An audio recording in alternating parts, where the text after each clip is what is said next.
has everything that you need. He understands your needs and your wants. Thank you, Carrot. For a child that is loved and knows his identity, rest in him and be truly confident that you will find him. You will not have much in this world that lasts, but you will have plenty. Be happy about it. Your inheritance is yet to come. You will have the kingdom. Even now, you have a legal interest in eternal glory. And this also involves presence of mind. He who promises the end will provide for the way.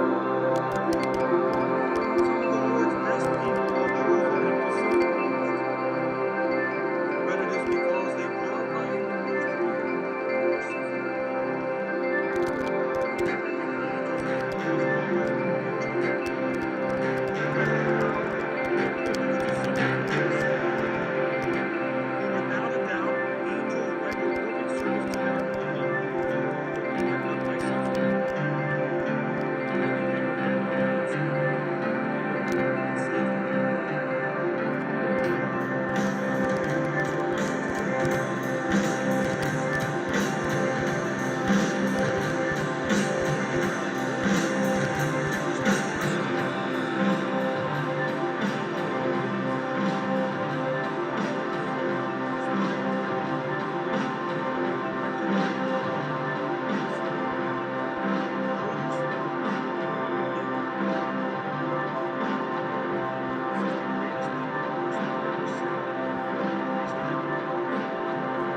Nobody ever uttered a more majestic sentence than, though he slay me, yet will I live.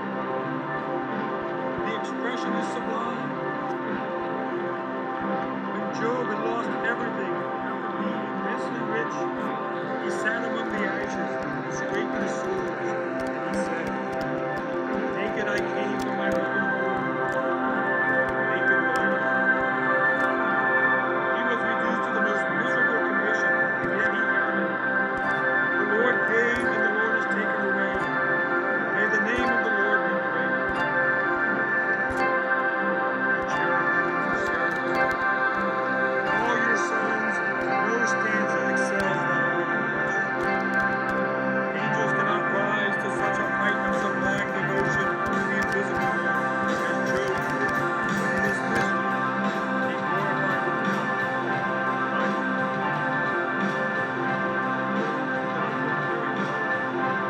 You have great opportunities for honoring God in the little you trust Him.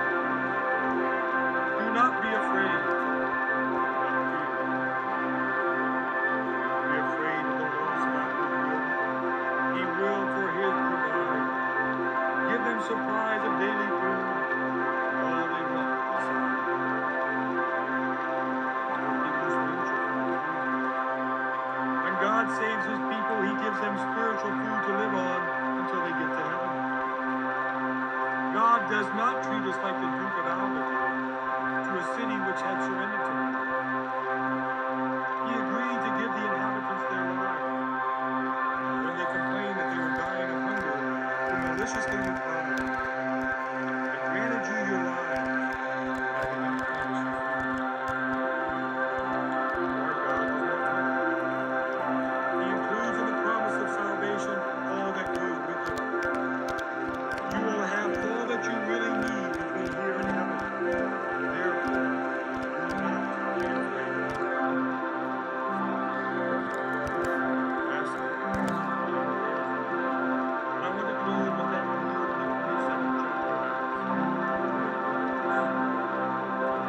where the Lord sent His angel to His servant Paul in the time of shipwreck and said to him, do not be afraid.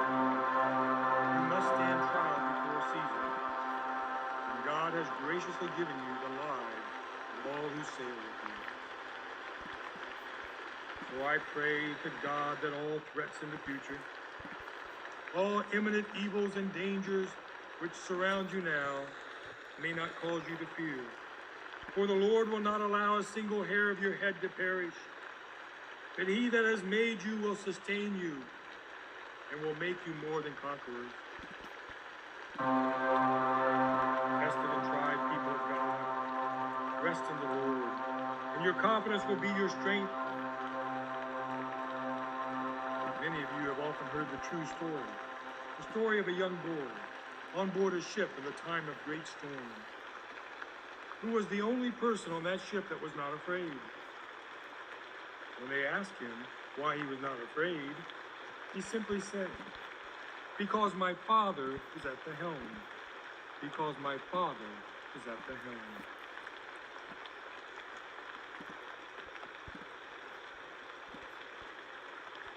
Well, that's not quite where I wanted to end it, but that's fine. We, as children of the living God, have even a better reason for casting away all fear. For not only is our Father at the helm, but our Father is everywhere, holding the winds and the waves in the hollow of his hand. No trouble can happen to you or to me, but what he ordains or permits. No trial can come that he cannot restrain or overrule. No evil can happen except that which will work for the good of those that love him. Therefore, do not be afraid. Even if the howling storm rages and the ship creaks and groans as she labors among the waves, and you think that nothing but destruction awaits you, do not be afraid. Do not let fear linger for a single moment in the presence of the eternal Christ who says, "It is I, do not be afraid."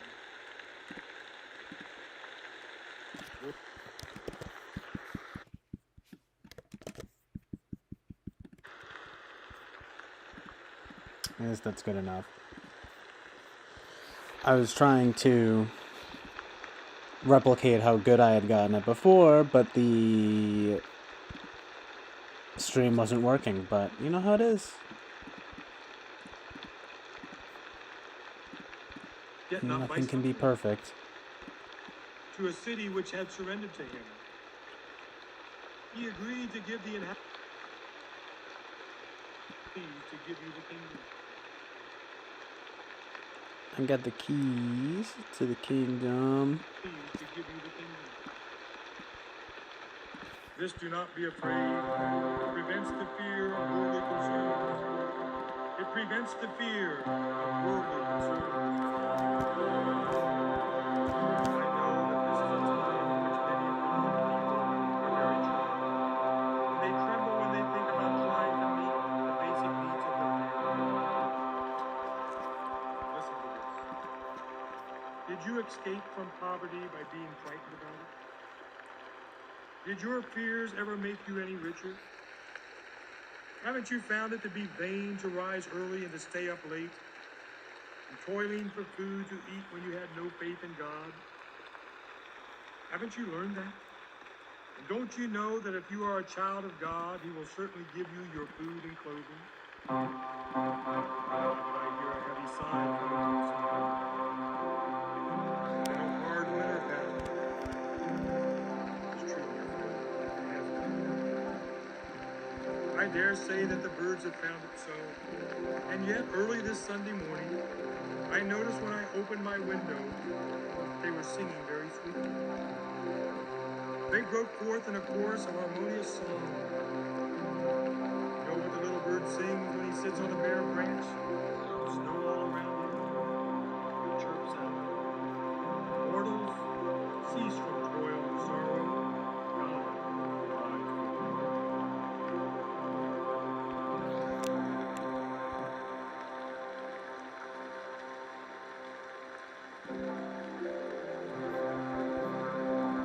Learn the sparrow's song. Try if you can to catch.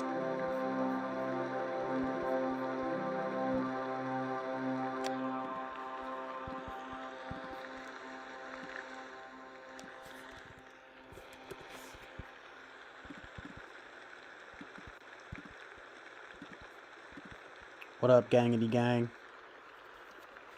Just jamming a little bit. I just woke up a while ago. I just hopped right on. Because I was just watching this pretty good video from this guy, Adam Charrington. And I thought it was really interesting because he was talking about. It's a video called. Listen to this.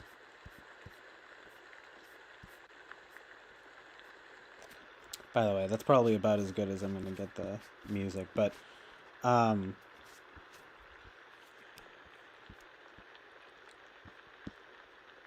you only posted it like 4 hours ago. Hold on. Oh yeah. Okay, so it's called Hating the Government is Unrighteous. Probably the Be subject to your masters, honor the king. 1 Peter 2:17-18. This was really interesting. I'm gonna show you this really quickly. Um,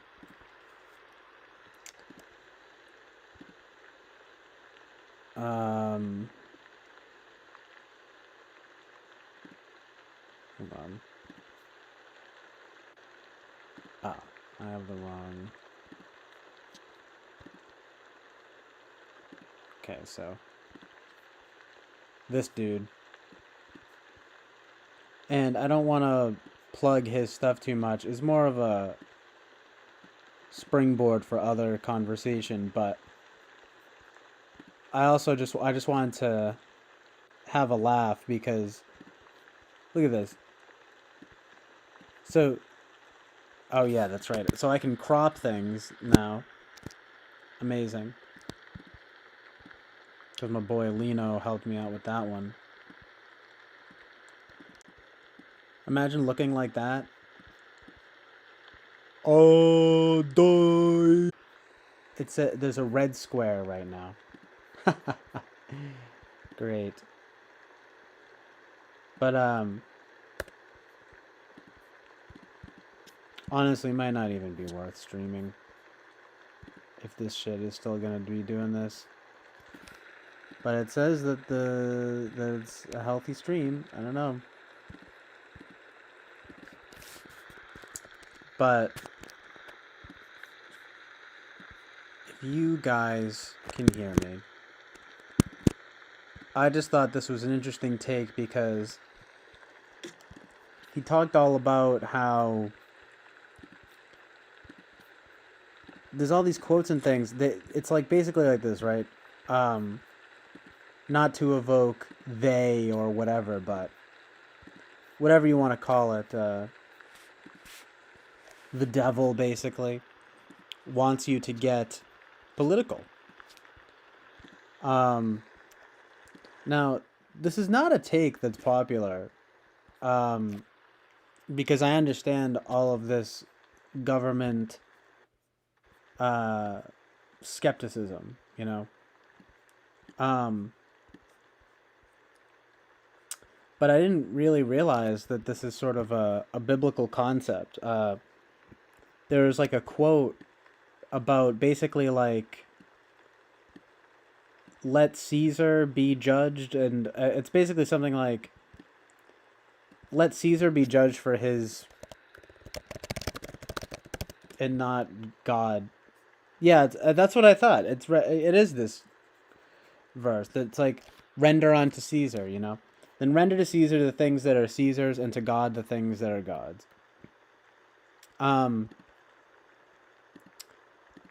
I thought this was interesting. Charles Carroll talks about stuff like this too, but basically this is the thing, right? With all the, whatever you want to call it, with the alt-right and everything you want to call it, they get you to put a target on your back, right? And yeah, I just thought this was brilliant because I was just thinking about it, and it's like, first of all, the devil is always the one that rebels, right? And I feel like every time in my life that I've ever rebelled in some way that I felt, I don't know, not that I'm Mr. Rebellion, but it's true. You become a criminal, basically. You don't, they get you thinking, right? So it's like the Constitution, right? Oh, you know, make sure to overthrow the tyranny. I'm just saying this can be a dangerous mindset. Um, you know, I'd never really considered this, the idea that you really actually are supposed to trust the government, or at the very least, trust God, and not sort of get carried away. You know, there's just this like whole thing, and I realized what's so brilliant about it is that this goes for both sides, right? So the left does it when I'm sure whatever woman in that stupid thumbnail, I don't know what it was, but it makes me think of something with like abortion or something, right? And it's like they made the right decision. I mean, I don't know for sure. Maybe they should have just kept it how it was, but they overturned Roe v. Wade.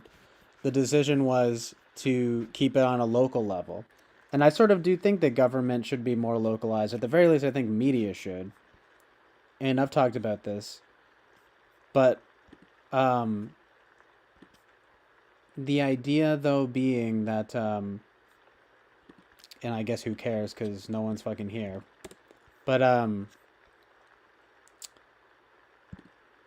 yeah, they want us rebelling. It's like, oh, you know, don't bother. I mean, and people don't like that because it's like, oh, you gotta stand up and make your voice be heard. It's like, you know, going and protesting in the street. Okay, so you want to be one of the people at the White House, whatever, the revolt, the insurrection, right? Whatever. Never even heard that word until this went down, right? And you just get a target paint on your back.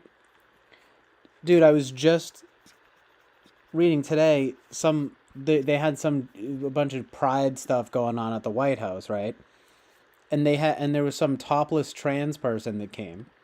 Well, guess what? They got banned forever. They're banned from the White House forever, right? It's like so much for President Jojo Siwa, you know what I mean?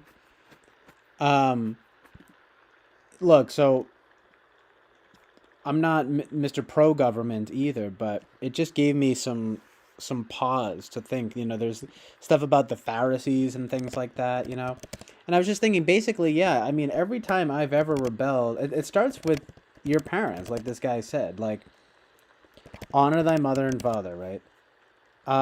Every time I've gone against that, it's caused me nothing but grief. My whole life, whether it was in basically in school and everything like that, going against what I was supposed to do, you know, always showing up late, never doing my homework. It gave me nothing but grief.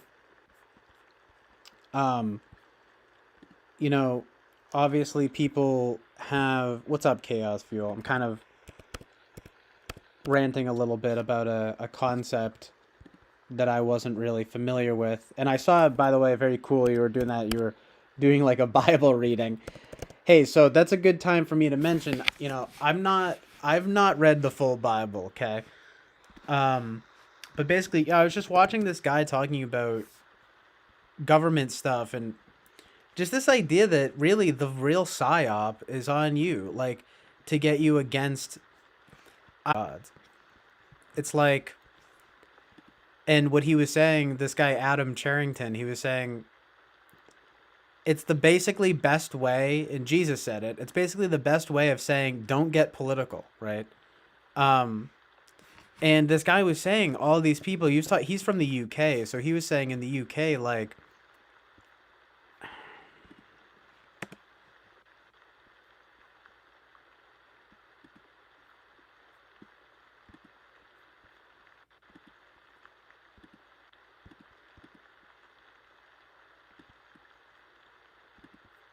All right, forget it.